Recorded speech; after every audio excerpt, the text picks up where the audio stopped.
So one of the topics or the lessons that we have learned this week is about the introduction in the 4 core concerns within social psychology. We were also assigned to watch a YouTube video, and the main subject was the TikTok app. It shows that TikTok has become popular and has changed the internet and its cultural phenomenon. So in the video, it was shown there that Claire Benstead downloaded TikTok. She very quickly started watching videos which made her eating disorder worse. She wasn't recovering at all and got sick. It can be seen that Claire was very affected by it because of what she saw in different people or groups on that platform. This clearly shows the second primary concern of social psychology, namely the impact of groups on individuals. Because many people continue to use that TikTok, you will be forced to use it as well. Conformity is the process by which a group member adjusts his or her behavior to conform to group norms. Group influence and regulate their members' behavior by establishing norms or rules. Social psychology is a study of human social behavior, the nature, causes, and what affects our social behavior. We are now living in an era where people are addicted in scrolling and sharing their personal life through social media. Facebook, Twitter, Instagram, YouTube, and the most popular at all is the TikTok. As we've watched in the documentary, how TikTok affects the daily life of a person. Some people are suffering from anxiety, eating disorder, and insecurity because of what they've seen it online. Social media like TikTok affects our social behavior. It also affects our beliefs, our preferences depending on what is trending, and also how we treat other people. The impact of groups on individuals. So in the video that we watched, which is related to TikTok, there is this girl. She is a famous TikToker and her name is Rory Elisa. She has decided to stop going to school to become a full-time TikToker. So in this, it shows the impact of a group on an individual. At first, her content was some comedy skits. But when she started growing her followers and she started receiving some makeup products from the brands, she had to adjust. She said in the video that they are no longer human, they are more of a brand. And this is where conformity falls. The process by which a group member adjusts their behavior to bring it into line with the group norms. And because she's now an influencer, there are already norms in the industry that she's in. As an influencer, she only uses a specific type of a brand that she can wear since she's endorsing it. The connection between the video I watched and our recent discussion is that many young and old people are now drawn to the trends in social media platforms, where what they see in others, they do it as well, such as TikTok, Facebook, YouTube, and many more, where it brings bad things to the crowd sometimes because of bad sayings or quotes that only affect other situations in a negative way, creating confusion such as, it seems right because it felt the same way. There are reported accounts on various platforms, but it remains unavoidable, which is why others occasionally think, maybe I'm the same way on what I saw, which triggers their way of thinking, which triggers their personal life and sometimes mental health. As a result, it is necessary to take a break from social media and engage to more beneficial entertainment. The exercise, have family time, and enjoy flight outside. Our topic this week tackled about how the society influences us in different ways. We all know that TikTok and other social media platforms are very famous, not just here in the Philippines but also in the whole world. Many people nowadays are always want to keep up with the society or what's the trend. They always want to do or copy what other people do in social media. They always care what the society will say about their figure. So some people do diet that's not that healthy for their body. They also change their lifestyle just to fit in the society. Our generation are very easy to influence, especially if it's from the famous people in the social media. So basically, yung video is about the impact of a person on one person. TikTok is a community wherein madaming creators na gumagawa ng content.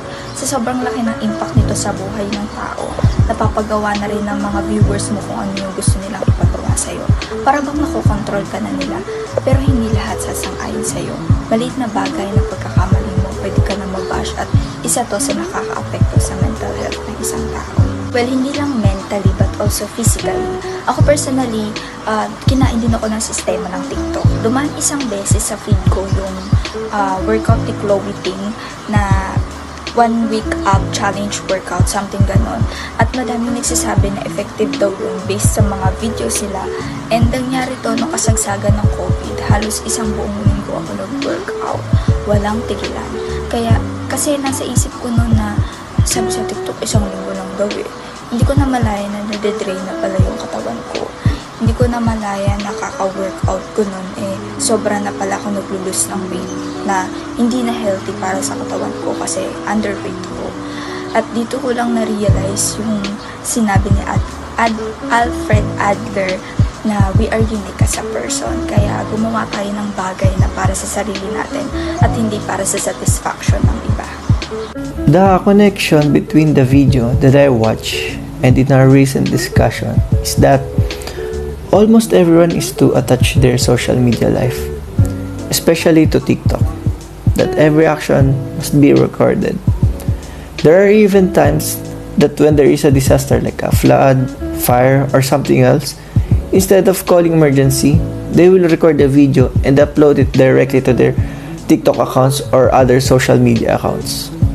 There's nothing wrong with using these apps. Just be limited in use. And one more thing. Think before you click. Before creating a content, think about it carefully. Make sure it is full of facts and not a fake news. Because many people will watch it. Please, be a responsible content creator. TikTok has a huge impact on every individual, especially in our society, lalo na nung nagsagan pa ng pandemic. All the people are bored, finding something that will entertain their boredom. And for me, TikTok is the huge type of society wherein sa loob ng society nito ay napakaraming laman na iba't ibang klase ng tao. Groups that will impact you as an individual. So as we relate this to our topic this week, which is social psychology, which concern with human social behavior or the social behavior. So, si Roy Eliza, sa viewpoint niya, she is impact of individual on a group. Let's say na yung mga followers niya, yung mga group who views her content. Every content na ginagawa niya, may impact na sa mga manonood niya, especially yung pag-share niya ng buhay niya, even in her lowest moment of her life. Next naman is si Lauren Heming. We can relate this sa impact of individual on individual kasi sa viewpoint niya, the moment na nakita niya yung fitness influencer, nagkaroon ng impact agad sa buhay niya and nakarelate siya sa gawa nga nung same body type sila and para sila nga happy about this. Next naman is mga black content creator or yung mga choreographer and then white people copy them. This shows the impact of groups on groups. Nagkaroon ng racism and issue about sa mga skin colors nila and sa TikTok sila nagbabangayan. And if you observe really in TikTok makikita natin yung iba't ibang uri ng behavior ng individual kung paano sila mag-react as an individual and also as a group. Yung TikTok, isa siyang application na nakakapagpa-entertain sa mga tao. Nagbibigay siya ng saya at the same time nakakapagbigay din siya ng misinformations na sinusundan ng mga viewers. Sabi nga sa lesson natin about sa impact of individuals on individuals, the outcome obtained by the individuals in everyday life often affected by the actions of others at impact of individuals on group. Katulad ni Lauren, yung FYP niya na puno ng videos about unhealthy ways ng paglulus ng weight, na which is nag-push sa kanya na gayahin yung mga yun. Dahil sa mga misinformations na nakukuha sa TikTok na sinusunod nila without knowing na mali yung mga informations na binibigay sa kanila, ikinakapahamak nila yun ng hindi nila alam. Nasa isip kasi nila, madami din gumagawa nun, kaya bakit din nila gawin? Nagawa naman ng iba. Ibig sabihin, sobrang lakas ng influensya ng TikTok at ng mga content creators sa buhay nila. One more thing, Source ng madami ang TikTok kahit hindi naman siya reliable source. Parang pag sa debate nung election, pag tinanong mo kung ano yung pinagkunan nila ng information, ang isasagad nila TikTok, na which is hindi naman tama at hindi naman reliable yung nabibigay ng TikTok sa atin na information. This week's discussion focused on the individual as a member of society. People around us can have an impact on our thoughts and decisions. It always begins with one person. It has an effect on people in the video who use TikTok. It influences their thoughts. Those in the videos were suffering from a mental illness known as an eating disorder. The first was when she downloaded TikTok and saw that video about monitoring their calorie intake and having a body similar to her. She sort of did what that person on TikTok is doing. She then developed and was diagnosed with an eating disorder. And the other person is also suffering from an eating disorder and is attempting to recover. However, after downloading the TikTok app, her condition worsened and her recovery took longer. It saddens me that those people were discriminated against because of their skin color, or race, gender, or disability. And they were simply raising awareness for people like them, yet it has caused them to question themselves. Their videos with good contents are being removed sa TikTok app. It's as if the app and its creators are racist and prejudiced. Social media are indeed toxic.